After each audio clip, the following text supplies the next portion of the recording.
Os oceanos do nosso planeta.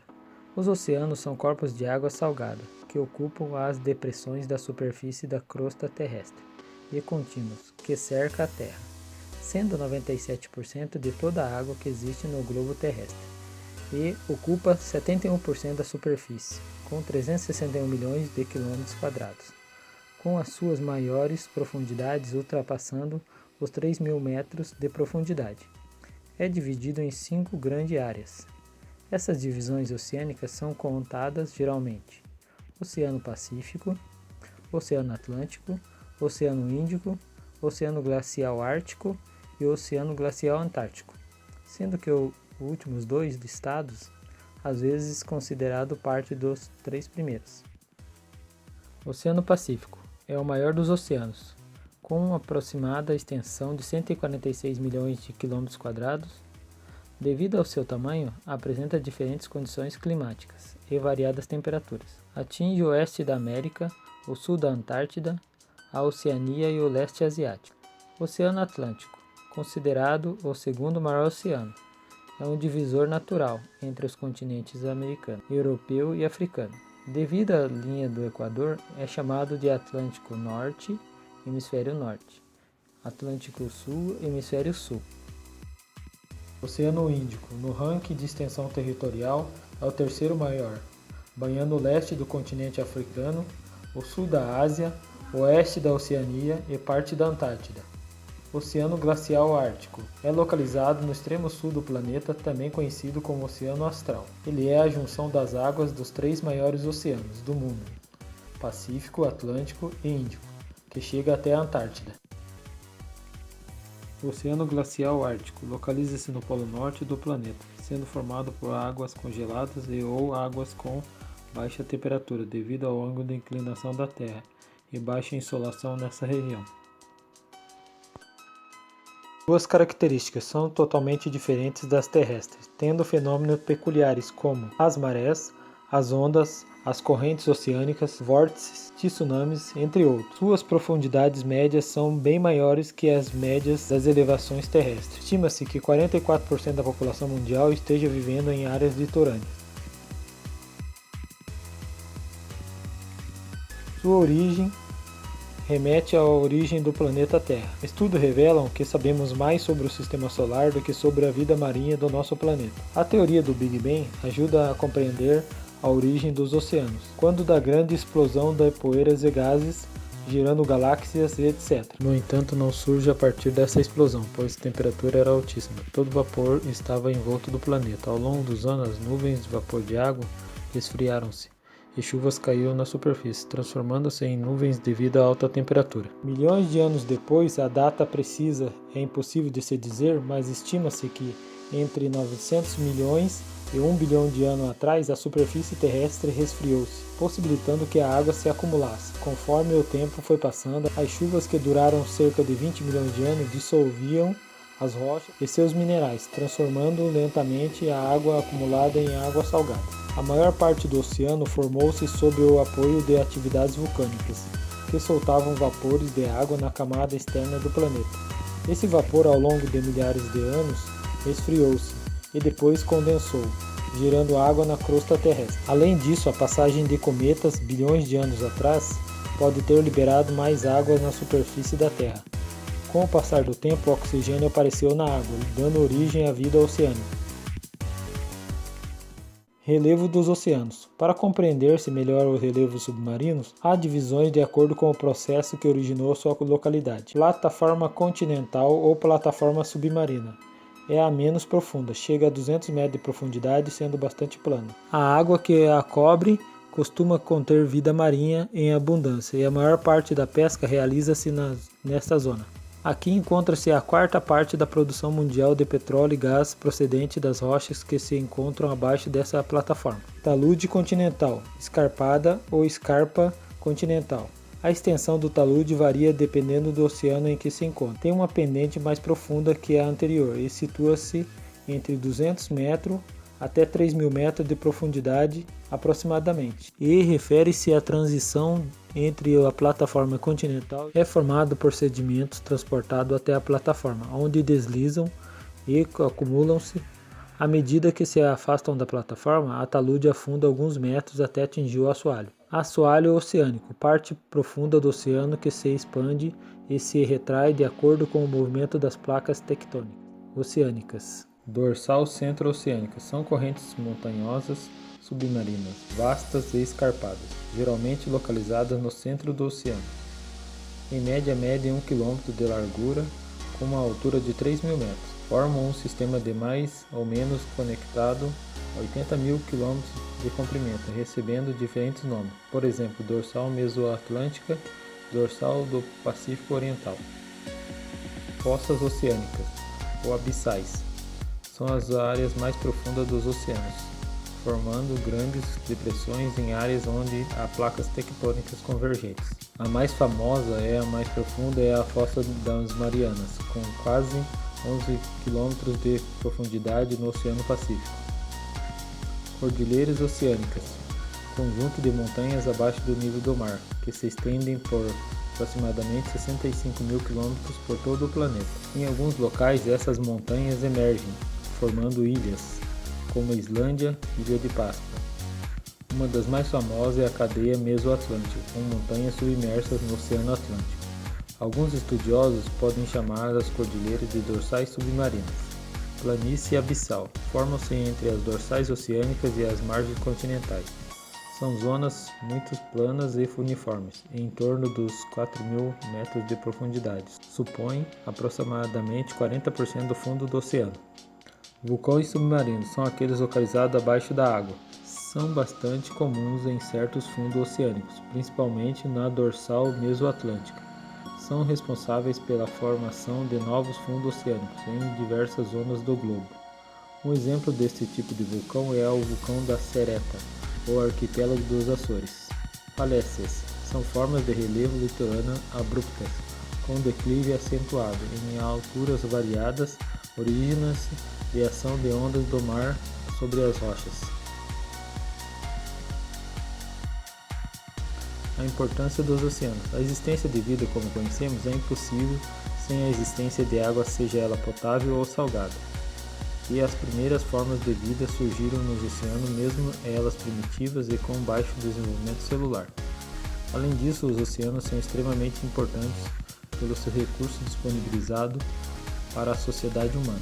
Alguns desses recursos são estratégicos, importantes para a economia de determinados países. Com isso, a exploração oceânica aumentou consideravelmente no último século, sem contar a poluição com os materiais não biodegradáveis, como plástico e metais. Quase um terço da reserva de petróleo mundial estão em áreas marítimas, de acordo com a Organização dos Países Exportadores de Petróleo, OPEP. Os oceanos também servem para gerar energia na área litorânea, com escassez de recursos hídricos de água doce.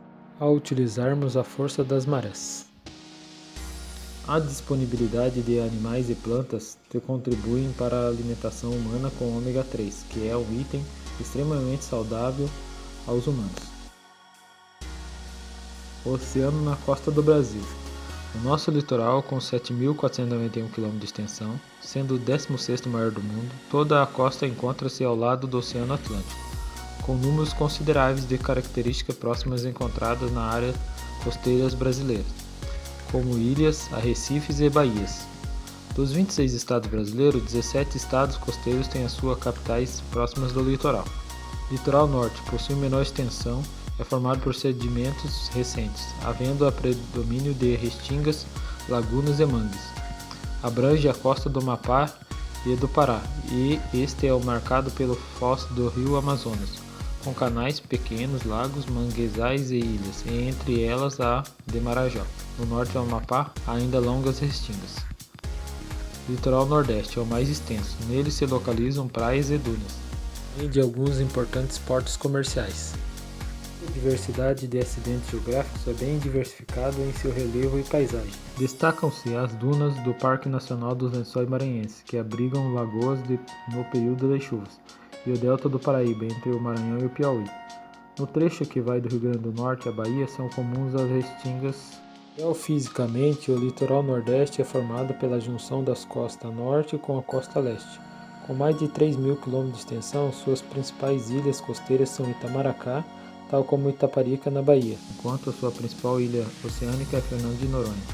No litoral leste, além de belas praias e portos importantes, abriga Restinga, Mangues, Recifes e também algumas barreiras. Litoral sudeste, caracterizado pela costa baixas e falésias, apresenta também restingas, lagunas e mangues na sua parte sul. É mais movimentado do país, com importantes portos comerciais, como o Porto de Santos e do Rio de Janeiro. Tem diversos trechos escarpados e outros amplos e retilíneos. Do norte do Espírito Santo até o município do Cabo Frio do Rio de Janeiro, são comuns pequenas elevações, baixas e restingas. De Cabo Frio a Marambaia, há restingas e lagunas. A partir daí até em São Sebastião, já em São Paulo, o litoral é sinuoso e escarpado, marcado pela presença natural da Serra do Mar. Deste trecho até o rio Ribeira do Iguape, predominam as baixadas e as grandes especiarias do norte e nordeste. Litoral sul é formado por costas baixas, arenosas, principalmente entre o sul de Santa Catarina e o Chuí, além de extensas lagoas no Rio Grande do Sul. Os principais portos são Itajaí, Paranaguá e Rio Grande. Entre o leste de Santa Catarina e o Paraná, predominam as costas de morros com pouca variedade, já que esse tipo de costa se estende do Espírito Santo a Santa Catarina. Na costa catarinense há colinas formadas pelo desgaste das escarpas da Serra do Mar. Com uma faixa costeira ampla e retilínea, o estado do Rio Grande do Sul é marcado pela Laguna dos Patos e Lagoa Mirim, que são formadas pelo fechamento das restingas. Característica econômica e física. Beneficiado pelas condições favoráveis de navegação e cabotagem, durante o ano inteiro, nele se explora a pesca, mesmo sendo modesta em relação ao mundo. Em alguns trechos, há salinas que garantem autossuficiência na produção de sal. O litoral catarinense é formado por inúmeras áreas protegidas como enseadas e baías, favorecendo a atividade de maricultura, fazendo desse estado o maior produtor de moluscos do país, e suas águas mais calmas propiciam ao turismo veraneio com diversas atividades náuticas. Na plataforma continental existem reserva petrolífera, cuja exploração responde por 70% da produção brasileira de petróleo. A salinidade do Atlântico Sul é em média 37% mais elevada que a das águas oceânicas do planeta. As temperaturas elevadas, os ventos constantes e a intensa evaporação fazem com que esses índices aumentem ainda mais nas regiões dessalinas. Quanto ao relevo, o Atlântico Sul apresenta a plataforma continental, que submerge até 200 metros, seguida de declives abruptos, o talude continental, desnível que alcança até 2.000 metros de profundidade, onde surgem as bacias dorsais e oceânicas. A largura da plataforma continental brasileira é bastante variada, alcança cerca de 400 km do litoral do Pará, estreitando-se bastante no litoral nordestino. O incrível mundo submerso no litoral do Paraná é a sua rica biodiversidade preservada. De 2021 a 2030 foi declarada a Década do Oceano, uma iniciativa da Organização das Nações Unidas, ONU, para a conscientização e engajar as pessoas sobre a importância da conservação da biodiversidade costeira e marinha. O litoral paranaense é um dos menores no Brasil, com cerca de 100 km de costa em contato com o Oceano Atlântico Sul, mas é uma das áreas mais importantes do mundo, quando o assunto é biodiversidade. O potencial de turismo de natureza é imenso, de passeios de barcos a esporte náutico, da observação de golfinhos ao mergulho em profundidades variadas. Esse pequeno trecho da costa brasileira possui diversas ilhas e vários pontos de recifes artificiais ricos em vida marinha, perfeito para a prática de mergulho. A Associação Mar Brasil, com sede em Pontal do Paraná, trabalha com conservação, educação ambiental e desenvolvimento sustentável em ambientes marinhos e costeiros, com incentivo à pesquisa científica e acadêmica sobre os oceanos e a vida aquática. O aumento da biodiversidade marinha no Paraná tem sido substancial a partir da implementação do projeto RAM, Recifes Artificiais Marinhos, da Universidade Federal do Paraná. Após diversos estudos, foi feita uma intervenção inédita do Estado para melhorar as condições de reprodução e abrigo de algumas espécies, algumas gravemente ameaçadas de desaparecimento. A profundidade varia entre 21 e 27 metros. A temperatura é de 20 graus a 26 graus e visibilidade de 2 a 30 metros em dias de mar e ventos calmos. Mergulhar no litoral paranaense é uma experiência única. Muitas espécies estão na lista de extinção e são muito difíceis de encontrar em outros pontos da costa brasileira. É uma grande possibilidade de contato com a natureza se compararmos com outras atividades turísticas. Aumento da temperatura. Em 20 de julho de 2009, cientistas do Centro Nacional de Dados Climáticos dos Estados Unidos informaram à imprensa que os oceanos estão com a temperatura média de 17 graus, a mais alta desde 1880, quando iniciou-se os registros, graças ao rompimento da camada de ozônio devido às altas da temperatura. Aquecimento oceânico.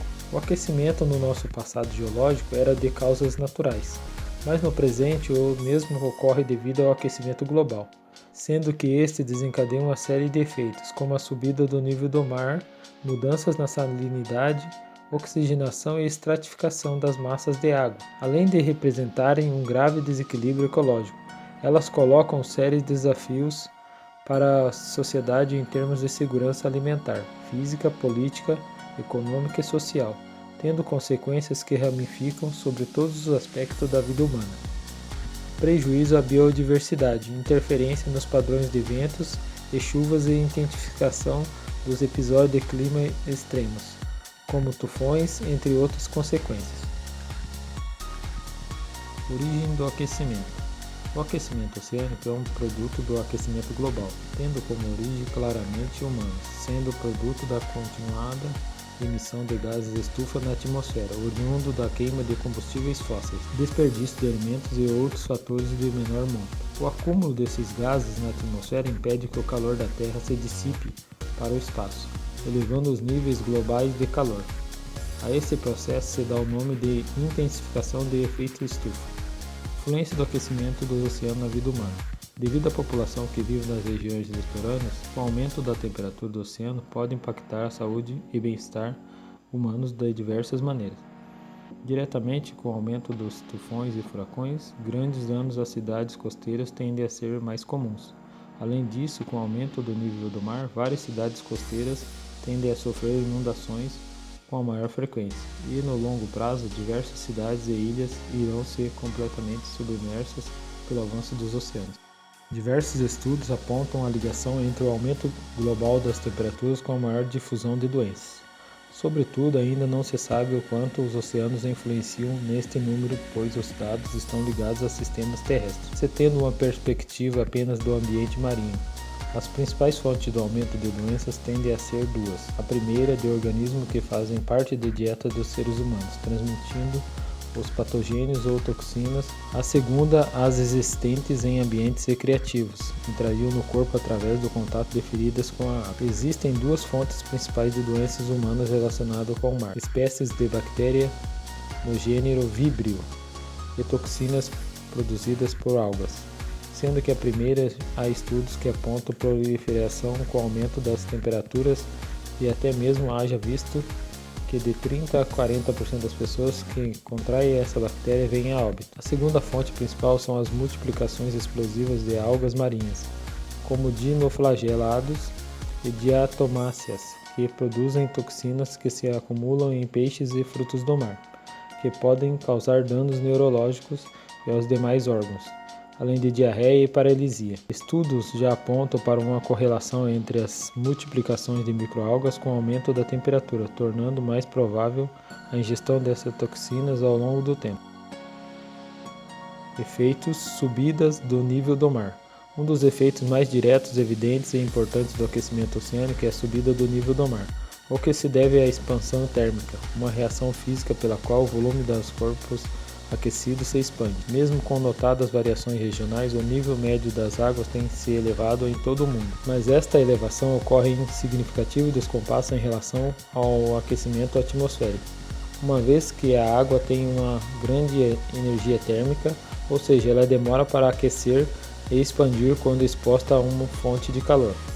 Não obstante, como o aquecimento atmosférico já se verifica há muitas décadas, o mar já está respondendo às mudanças visivelmente expandindo-se o seu volume. Entre 1901 e 2010, o nível médio dos oceanos se elevou 19 centímetros, com a variação de 17 a 21 centímetros e uma taxa média de elevação de 1,7 mm por ano, acelerando-se para 3,2 mm ao ano entre 1993 e 2010, com a variação de 2,8 a 3,6 mm. Efeitos dessa elevação para regiões litorâneas incluem marés altas mais intensas, erosão costeira, destruição de estruturas construídas pelo homem, perda de terreno habitável e cultivável e bens de materiais, mais vulnerabilidade à tempestade, salgamento e contaminação dos lençóis freáticos. As previsões sobre o nível máximo a que chegará ao oceano são muito divergentes. O IPCC indica uma faixa entre 26 a 98 centímetros em 2100, mas vários estudos vêm afirmando que as suas estimativas são conservadoras e que a elevação poderá chegar a 2 metros no final do século. A diferença entre as previsões se deve à incerteza sobre como a sociedade reagirá ao longo desse século, reduzindo ou não as emissões de carbono e outros gases. Porém, devido à grande inércia térmica da água, quando cessa a fonte de calor, a água demora para deixar de se expandir. Isso significa que mesmo se as emissões de gás de estufa cessarem imediatamente, a água do mar continuará a se expandir e seu nível continuará a se elevar por centenas de milhares de anos, especialmente devido ao lento aquecimento das águas profundas, que em certas regiões pode levar mais de 1000 anos para serem expostas ao contato com as camadas mais superficiais já aquecidas, o que demonstra a gravidade do problema, o peso da herança que esta geração deixará para suas sucessoras e a necessidade de redução das emissões o quanto antes. O avanço das águas sobre a Terra firme também provoca mudanças nos ecossistemas costeiros e em sua biodiversidade. Populações costeiras de animais terrestres que já estão ameaçadas mostram alta vulnerabilidade e baixa capacidade adaptativa à elevação do nível do mar, aumentando sensivelmente o risco de extinção. Além disso, como se é esperado, uma crescente interferência humana nas costas na tentativa de conter as águas, projeta-se grande prejuízo adicionais a ecossistemas localizados nessas regiões. Mesmo seres marinhos podem ser afetados negativamente pela subida das águas, já que a erosão costeira modifica a estrutura dos seus habitats e aumenta os níveis de turbulência das águas. Derretimento do gelo. É importante o efeito do aquecimento das águas sobre o gelo marinho, interferindo em suas dinâmicas e acelerando as taxas de derretimento, que sofrem influência também do aquecimento da atmosfera. Os gelos flutuantes do Oceano Ártico são o que têm sido mais intensamente afetados, verificando-se uma redução de grande magnitude em suas espessuras e áreas desde pelo menos a década de 1950, acelerando-se nas décadas mais recentes. Isso tem graves implicações para ecossistemas polares, pois várias espécies dependem da existência do gelo para sobreviver, como as focas e os ursos polares, que descansam sobre as placas flutuantes entre seus mergulhos, ou certas algas unicelulares que estão na base da cadeia alimentar e que se fixam nas placas de gelo, ou certos tipos de krill que ali encontram abrigo e afetam outras populações de muitas maneiras distintas. Além disso, a redução das brancas superfícies geladas significa uma redução do hábito terrestre, a capacidade da Terra de devolver radiação recebida para o espaço, já que os objetos brancos são os maiores refletores de radiação, o que intensifica o ciclo de aquecimento global. Por outro lado, o derretimento dos gelos polares exerce um impacto significativo nos padrões de salinidade e de temperatura da água e no seu sistema de correntes marinhas. No Oceano Ártico, a taxa de redução do gelo flutuante tem sido de 3,5% a 4,1% por década desde 1979, o que representa uma perda de 45.000 a 51.000 km² por década. A redução na espessura das placas invernais entre 1980 e 2008 foi de 1,3 a 2,3 metros. O período em que o trecho entre o Mar da Sibéria e o Mar da Belfort ficou inteiramente livre de gelo flutuante aumentou sua duração em cerca de 3 meses desde 1989. O caso da Antártida é diferente, devido ao fato de que a maior parte do seu gelo se localiza sobre a massa de terra e suas características são menos conhecidas do que as do Ártico. As observações indicam que tem ocorrido em certas áreas uma expansão na área do oceano, coberta por gelo, e outras uma redução. Paralelamente, há indícios de que a estrutura do gelo tem sofrido mudanças, com provável diminuição de sua espessura em algumas áreas. Soluções para diminuir o aquecimento global. Diminuir o uso de combustíveis fósseis, gasolina, diesel, querosene e aumentar o uso de biocombustível, exemplo de biodiesel e etanol. Os automóveis devem ser regulados constantemente para evitar a queima de combustível de forma desregulada. O uso obrigatório de catalisador, escapamento de automóveis, motos e caminhões. Instalação de sistemas de controle de emissão de gases poluentes nas indústrias. Ampliar a geração de energia através de fontes limpas e renováveis, hidrelétricas, eólica, solar, nuclear e maremotriz. Evitar ao máximo a geração de energia através de termoelétricas que usam combustíveis fósseis. Sempre que possível, deixar o carro em casa. Usar o sistema de transporte coletivo, ônibus, metrô, trens ou bicicleta. Colaborar para o sistema de coleta de lixo reciclável. Recuperação do gás metano nos aterros sanitários. Usar ao máximo a iluminação natural dentro dos ambientes domésticos. Não praticar desmatamento e queimadas em floresta. Pelo contrário, deve-se efetuar o plantio de mais árvores como forma de diminuir o aquecimento global. Uso de técnicas limpas e avançadas na agricultura para evitar a emissão de carbono. Implementação de programas de reflorestamento e arborização, principalmente nos grandes centros urbanos. Construção de prédios com implantação de sistemas que visem economizar da energia solar para aquecimento da água e refrigeração. Poluição. A poluição das águas prejudica o desenvolvimento da vida marinha por muito tempo. Os oceanos eram a única forma de transporte entre a região longínquas como Europa e América, Europa e Oceania, e ainda hoje é pelo oceano que grandes cargas são transportadas de um lado ao outro do mundo. O Canal do Panamá é um belo exemplo dessa ação.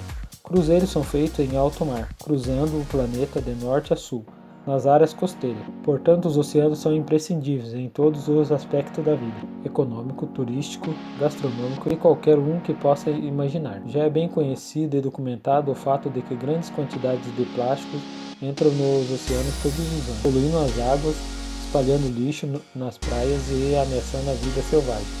A poluição de plástico foi encontrada até mesmo nas regiões mais remotas da Terra, como a Antártida ou partes mais profundas de nossos oceanos. Entretanto, pouco se sabe sobre os níveis de plásticos aninhados no assoalho oceânico e nos sedimentos do fundo do mar, nas partes mais profundas do nosso planeta. Um novo estudo da Agência Científica Nacional da Austrália, conhecida pela sigla de CSIRO, lançou uma luz sobre o problema do plástico. Segundo o estudo, isso é mais de 35 vezes mais plástico do que se acredita estar flutuando na superfície, estimando que existe 14 milhões de toneladas métricas de microplásticos no fundo do oceano. Os pesquisadores afirmam que o trabalho é a primeira estimativa global de microplásticos, pedaços de plástico que foram desgastados pelos elementos em fragmentos minúsculos, menores que 5 mm no fundo do mar. Usando um submarino robótico, a equipe coletou amostras de sedimentos do fundo do mar de até 3.000 metros de profundidade, de 6 locais na Grande Baía Australiana.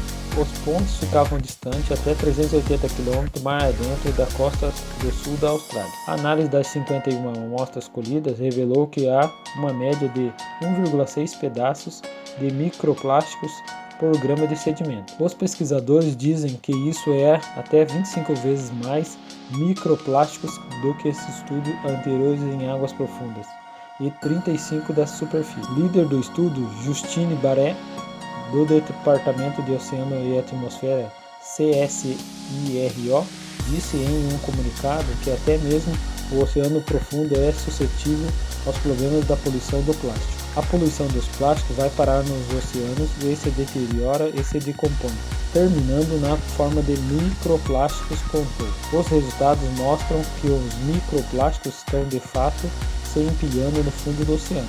Os cientistas chamaram o lixo plástico um dos principais desafios ambientais dessa geração. O problema é uma questão ambiental reconhecida internacionalmente, já que o plástico é uma poluição persistente que prejudica a vida selvagem e o próprio oceano. Há também uma preocupação crescente sobre os riscos potenciais à saúde que ele representa para os seres humanos. Em um estudo recente, mesmo que se começasse um esforço imediato e global para reduzir o consumo de plástico, ainda haveria cerca de 710 milhões de toneladas métricas poluindo o meio ambiente até 2040. As amostras foram coletadas em março e abril de 2017, em uma faixa de profundidade que variou entre 1.655 metros e 3.062 metros. Em seguida, os pesquisadores expandiram os dados coletados na costa da Austrália para obter uma estimativa global do peso dos microplásticos nos sedimentos do fundo do mar. Eles chegaram a uma estimativa de 14,4 milhões de toneladas métricas.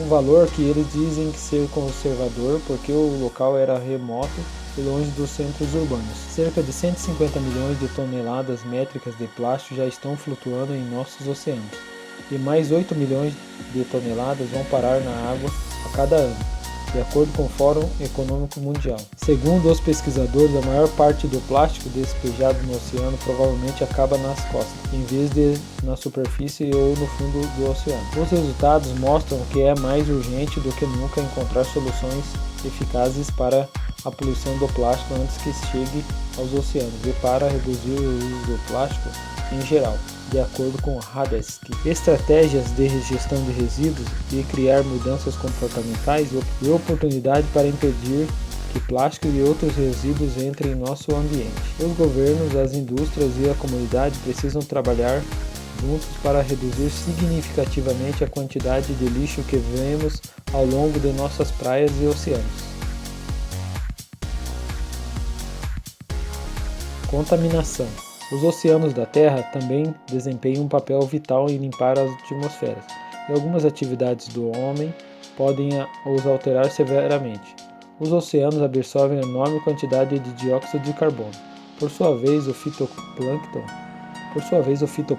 absorve o dióxido de carbono e desprende o oxigênio. O Dr. George Small explica a importância desse ciclo de vida.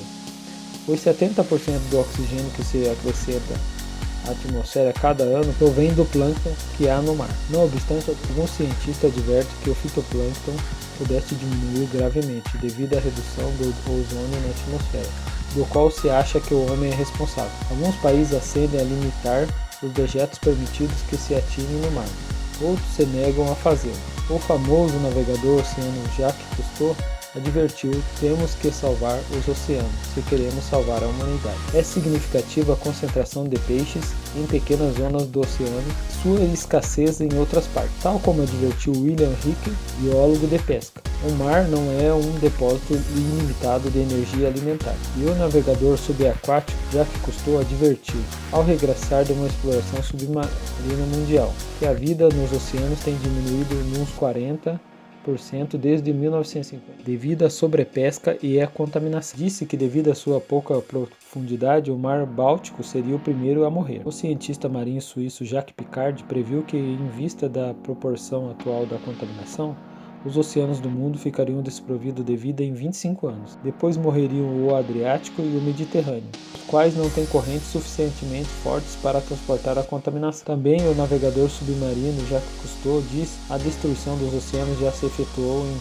20 a 30% e previu o fim de tudo em 30 a 50 anos, a não ser que se tome uma ação imediata. Parte dessa contaminação deve-se a que a sociedade tem tido durante séculos o conceito equivocado que estes têm uma capacidade inesgotável para os dejetos.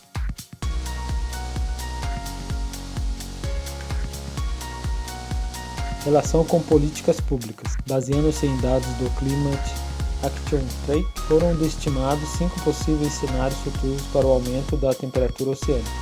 No caso de não serem criadas políticas públicas de diminuição das emissões de gases, a resultante seria um acréscimo de 4,1 a 4,8 graus centígrados na temperatura dos oceanos até 2100, valores de acréscimo de temperatura em relação a valores pré-revolução industrial.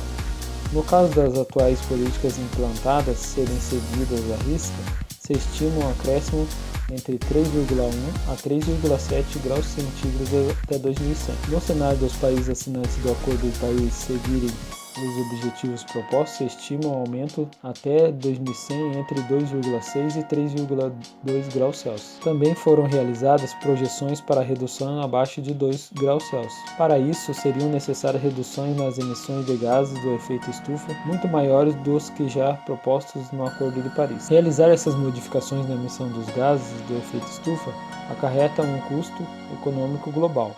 E para se estimar esses custos, são realizadas curvas de abatimento de custos marginais. Se utilizássemos todas as possibilidades de redução mais eficientes em seu potencial, estima-se que o custo total global seja de 200 a 350 bilhões de euros por ano até 2030. Isso é menos de 1% do PIB global, previsto em 2030, sendo um custo econômico extremamente pequeno para o benefício ambiental que seria conseguido globalmente, e se estima ainda que os custos econômicos, se nenhuma medida for tomada, seriam muito maiores.